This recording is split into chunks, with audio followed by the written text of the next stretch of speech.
आवाज news, true voice. आदाब नाज़रीन, आवाज़ न्यूज़ चैनल पर आपको खुशामदीद। कामारेड्डी जिले के विद्यानगर कॉलोनी वार्ड नंबर 36 में फिजाए की जानिब से कायम किरदा खुसूसी गणेश मंडप इस बार आवाम की तवज्जो का मरकज बना हुआ है। ऑपरेशन सिंदूर में जान कुर्बान करने वाले फौजी जवानों को खराज अकीदत पेश करने के तौर पर ये थीम तैयार किया गया।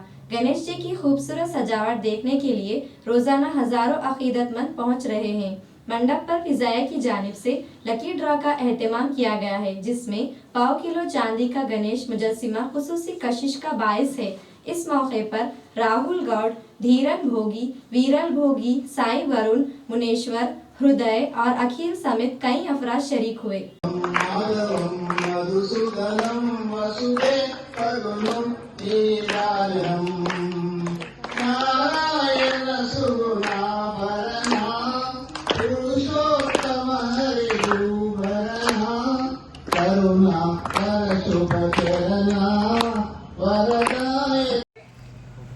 ఆమెను తీసుకొచ్చింది కదమ్మా అట్లా